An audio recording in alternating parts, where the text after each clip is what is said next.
Welcome everybody, standard Division 1 action here between Dylan Magika, the recorder, and Matt Powell. At the top of the screen you can see both players on 0 points. It's because Dylan is coming off his bye, so he doesn't have to have his bye anymore. Matt has an outstanding game that he didn't complete last week. Matt's you can see their 4th season in the league, and this is his debut, I believe, in Division 1. Dylan is the much appreciated wizard behind the curtain that maintains our group server. A lot of people don't know that, I'm guessing, but it's all thanks to him that we have probably the best server for X-Mage at the moment running, particularly for North American players. Dylan looks like you can see the Massacre Girl there and the Golgari Queen. My guess is it's the 4-color Dreadhorde list that we saw, or you might have seen at SCG Syracuse last weekend. Matt on a more traditional Bant list, so the Bant list is going to play kind of value creatures and curve into a Ketra, which is, in my experience, is a pretty unbeatable card. So what Dylan is going to try and do here is build up to 6 mana as his curve topper to play a card called something about the Dreadhorde. Command the Dreadhorde. Once he plays Command the Dreadhorde, he can pay as much life as he wants to bring any number of creatures and planeswalkers back from any graveyard under his control. So the big payoff here for him is that he can kind of give up creatures, and at the same time, he can get them all back again. So he doesn't really have to think as much about, say, a chump block as somebody else would. You can see Matt's ominously passed here with 4 mana open. For the Bant player, this represents the counter spell, the Mystic Snake guy, which is a real nuisance because he's basically uncounterable because Essence Scatter is not really in the format at the moment. So you can see Dylan's just taking a pause here. I'm guessing he's thinking, do I jam this Teferi when there's so much mana open? But he just chooses to pass. And so Matt is going to play the Growth Chamber Guardian again. Now every time that he pumps these guys up, which costs 3, he can go and find another one. This is really risky. No, sorry, I thought he was casting one. Actually, he's just done it as I speak. He pumped up the second so he can go and find. So it's a 4/4 now.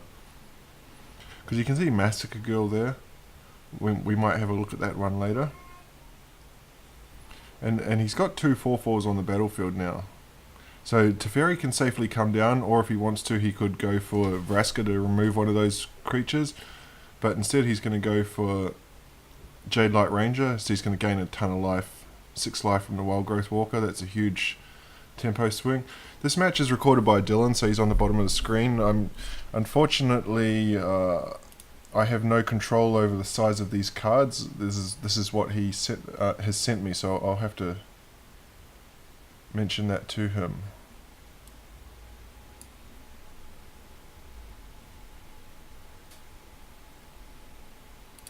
It makes for very tough viewing. So he's still choosing not to play. Okay, so here's the opposing Teferi. He can bounce. He's going to probably bounce that, the Wild Growth Walker. Those are getting a bit out of hand. You can see Matt's down to 10 life. Growth Chamber Guardian on chump duty here. But it looks like if Dylan chooses to run out the Teferi, he's going to lose his... Matt's going to lose his own Teferi. Now, the interesting play here is Massacre Girl gives every creature -1/-1. So if a creature dies, then for each creature that dies, it's an additional -1/-1 to each creature. So it actually snowballs. So you can see he's got a 2/1 Jade Light Ranger. He can actually remove that Jade Light Ranger, and that'll make it -2/2, which will remove the Incubation Druid, which will make it -3/3, and it will keep going. Chooses to go with Vraska and Wild Growth Walker rather than Teferi. I've been mocking Jeff Hoogland too much, who calls him Teferi.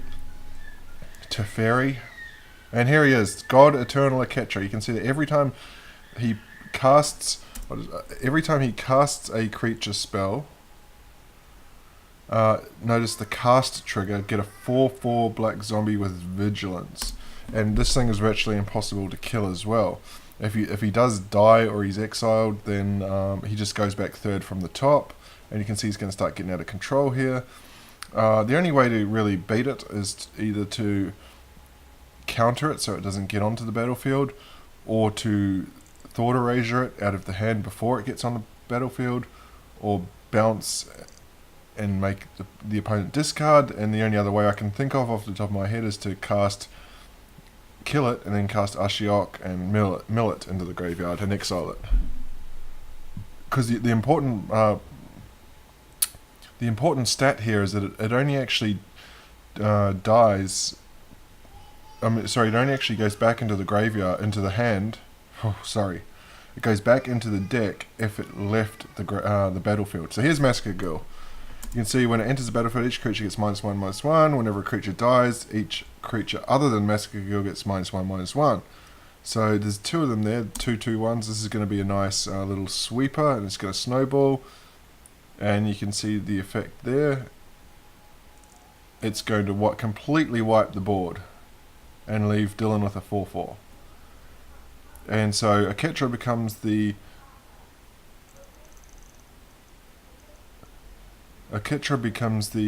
third card down. So just like that, the 7 power on the board, and very much staring down lethal here.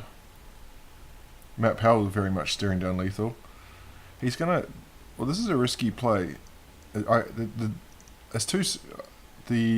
font is too small for me to see how many cards he's got in hand, but this is just going to get bounced, I'm guessing, by Teferi.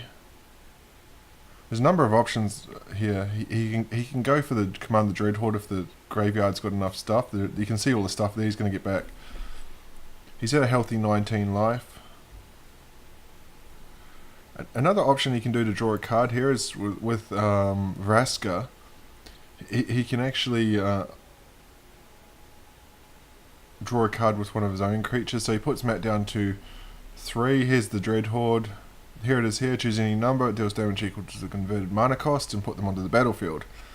So he can't get back that Hydra that he just got rid of because it's just going to come back as a 0/0. But now you see the massive amount of creatures. He's going to get a massive amount of life because there's going to be a ton of explore triggers. And Matt had seen enough, so we're off to game 2.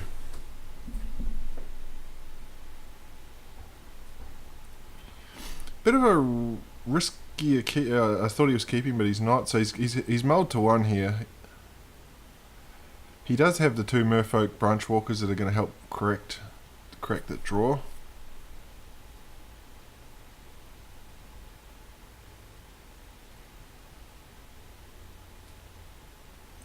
So it was a pretty good win just now for Dylan, because he actually managed to win through a resolved Aketra and a creature cast with it as well, thanks to Massacre Girl.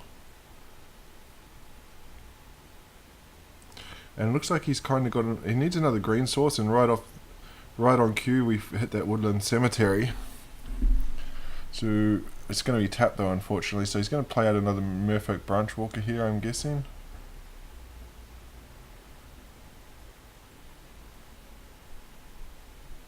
Oh, he chose to pass, okay.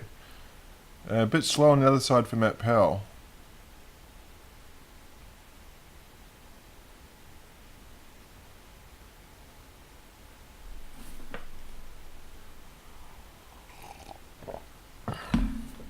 In case you're wondering, here in Philadelphia it's stinking hot, and I have to turn the aircon off to record these shows because the aircon makes too much noise, but I'm going to have to come up with some other arrangement if these matches go too long, because I can't sit here in this heat for too long without cool. Here's Baffling End. Now this card is exile creature with converted mana cost 3 or less. This card kind of flashed up when it was released, and then it disappeared for probably a year, and it's sort of come back into vogue again now. Compared to, say, Steal Away, it actually, because there's Mortify everywhere in the format, Baffling End gets rid of the permanent permanently. So if you want to mortify, for example, the baffling end, the only payoff is to get a 3/3. So mortify 3 mana for a 3/3 is not that fantastic. Here's Tamio, Collector of Tales. It's going to meet a Dovin's Veto though. And Dylan actually went to he mulled to 5 on a 1-lander, so he's recovered pretty well here.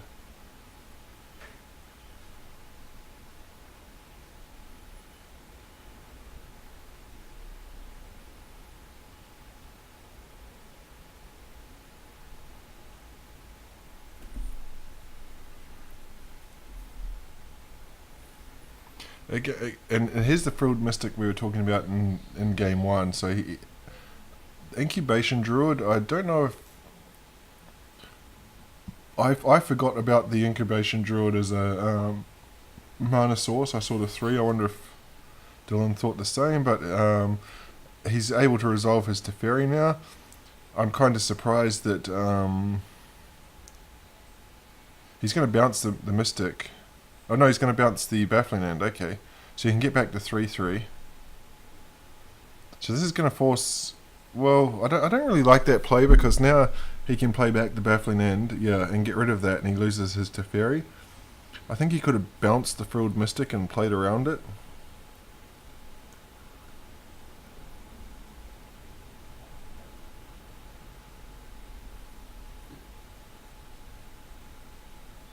Because he's under a lot of pressure now, because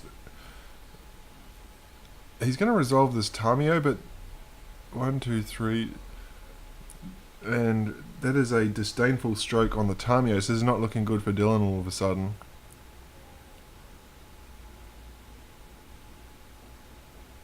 He's sort of looking at, what have I got? Commander Dreadhorde's going to be good here, but here's Vivian's, which I failed to get a preview of.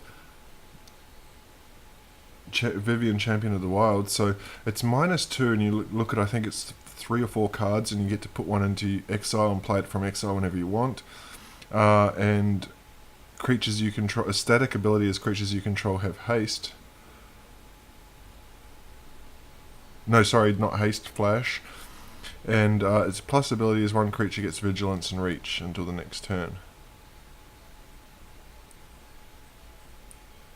He's going to bounce the... So he's going to lose his Teferi again. 2 Teferis down here. Just playing for tempo. You can see he's at a pretty healthy 25 life. Matt really struggling with the lack of mana here. He's going to plus, I'm guessing, giving the Frilled Mystic vigilance and reach. Yep, and it's going to take down Teferi.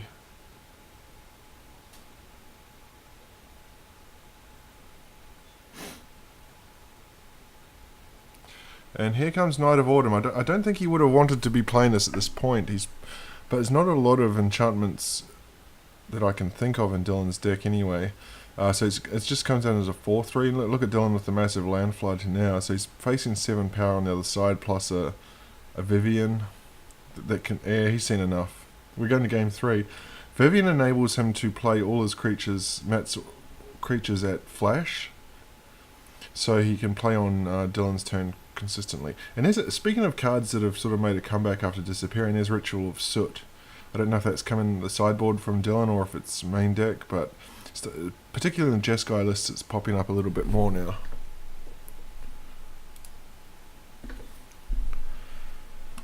Yeah, well, it seems to be that a turn 2 Wild Growth Walker is very important for this deck. And Matt's not mucking around, he's just going to get rid of that for Baffling End. So this is going to be an interesting play, because he does have the 2 Ritual of Soot, so he'd probably want to fire one off here if he gets another target, I'm guessing. You can see kind of a giveaway here from Matt. He played that Temple Garden tapped and attacked with Llanowar Elves. That tells me he just doesn't have the Frilled Mystic, but he does have the Dovin's Veto, and that's going to get rid of Ritual of Soot. Unfortunately for him, Dylan's got 2 of them in hand, so I think that's going to put the shields down and encourage him to go for it here. Well, no, it's not. He's going to keep up the 4. So let's see if Dylan calls him out on it. not really a need to, because he's only getting pinged for 1 each turn. Matt's going to have to commit something else to the board if he wants to get Dylan playing spells. Well, Merfolk Branchwalker is an interesting one here, because we saw in the previous game that Matt's prepared to counter this, and he does it again.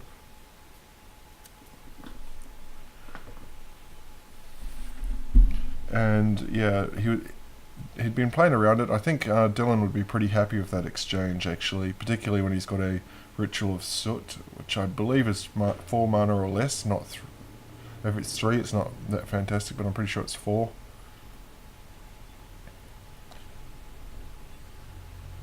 Well, this is going to clear the board on the other side, but again, and Dylan has seen enough and concedes.